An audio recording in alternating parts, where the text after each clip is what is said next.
So, మొన్న flight crash అయిన తర్వాత ఒక 240 మెంబర్స్ దాకా చనిపోవడం జరిగింది. వాళ్ళకి సంబంధించి ఒక్కొక్కరికి రూ. 1,00,00,000 కాంపెన్సేషన్ అనేది ఇవ్వాలని చెప్పేసి చెప్పారు. ఇస్తున్నారు కూడా. అంటే కాంపెన్సేషన్ అనేది కంపల్సరీ ఇవ్వాలని ఒక రూల్ ఏమైనా ఉందా మేడం లీగల్‌గా? యాక్చువల్‌గా ఏందంటే, ఇందులో మనం కొన్ని కన్సిడర్ చేయాలి. ఒకటేందంటే, ఒకటి రోమ్ కన్వెన్షన్, ఇంకోటి మాంట్రిల్ కన్వెన్షన్, ఇంకోటి ఇండియన్ టార్ట్స్ లా. ఇవన్నీ కూడా చూసుకోవాలి. దీంట్లో ఏందంటే, రోమ్ కన్వెన్షన్‌లో మనం సిగ్నేచర్ చేసలేము. అంటే we did not sign it. So, as per that ఏందంటే, ఏదైనా యాక్సిడెంట్ అయితే కంపల్సరీ ఎవరైతే అంటే ఏవియేషన్ వాళ్ళు ఉంటారో, అంటే ఏవియేషన్ అంటే ఇక్కడ ఎవరైతే కంపెనీ వాళ్ళు ఉంటారో, అంటే ఫ్లైట్ ఎవరికైతే సంబంధించి ఉన్నారో ఆ కంపెనీ కాంపెన్సేషన్ అనేది బేర్ చేయాలి. ఇన్‌స్పైట్ ఆఫ్ ఎనీథింగ్ ఏదైనా గానియండి, దేనివల్ల యాక్సిడెంట్ అయినా ఏదైనా సరే, రీజన్స్ అన్నీ పక్కకు పెట్టి ఎవరిది తప్పు అనేది కూడా పక్కకు పెట్టి అది ఇవ్వాలి. బట్ ఇక్కడ ఏందంటే, మనం రోమ్ కన్వెన్షన్ మనం సైన్ చేసి ఉండకపోయినా కూడా అదేంటి టాటా గ్రూప్స్ వాళ్ళొచ్చి, అంటే ఇప్పుడు ఎయిర్ ఇండియా వాళ్ళు ముందుకొచ్చి కాంపెన్సేషన్ 1,00,00,000 అందరికి ఇచ్చారనమాట. సో, అక్కడ ఇవ్వాలని లేదు. ఏంటంటే, అక్కడ అయిన తర్వాత ఇన్వెస్టిగేషన్ జరగాలి. అసలు ఎవరి నెగ్లిజెన్స్ ఎందువల్ల అయింది. బట్ అక్కడ ఏందంటే, మనకి కళ్ళ కట్టినట్టు కనిపిస్తుంది ఖచ్చితంగా ఎయిర్ ఇండియా వాళ్ళదే తప్పు, నెగ్లిజెన్స్ ఉన్నదని చెప్పి. ఎందుకంటే ఫ్లైట్ స్టార్ట్ అయ్యకుండా ముందు మెయింటెనెన్స్ ఇంజినీర్స్ వాళ్ళందరూ వెళ్ళి కూడా చెక్ చేయాలి.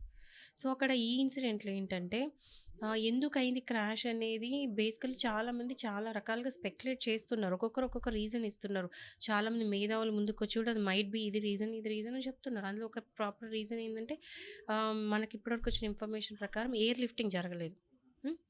అంటే ఫ్లైట్ ఎగిరిన 30 సెకండ్స్‌లో క్రాష్ అయిపోయింది. ఎందుకంటే దానికి అందాల్సిన ఫ్యూయల్ అందలేదు. ఆల్రెడీ దాంట్లో 1,5 లాక్ లీటర్స్ ఆఫ్ పెట్రోల్ ఉన్నా కూడా అందలేదు. ఎందుకంటే అక్కడ ఏదో జరిగింది మిస్టేక్ అని చెప్పేసి. సో, ఇట్లా ఒక్కొక్కరు ఒక్కొక్క రీజన్ చెప్తున్నారు. ఈ రీజన్ ఏందని ఎవరికి తెలవదు. ఈ రీజన్స్ అన్నీ పక్కపెడితే నెగ్లిజెన్స్ వల్ల అయింది కాబట్టి, నెగ్లిజెన్స్ ఎయిర్ ఇండియా వాళ్ళ వల్ల అయింది కాబట్టి, అది ప్రూవ్ అయిన తర్వాత కంపెన్సేషన్ ఇవ్వాలి.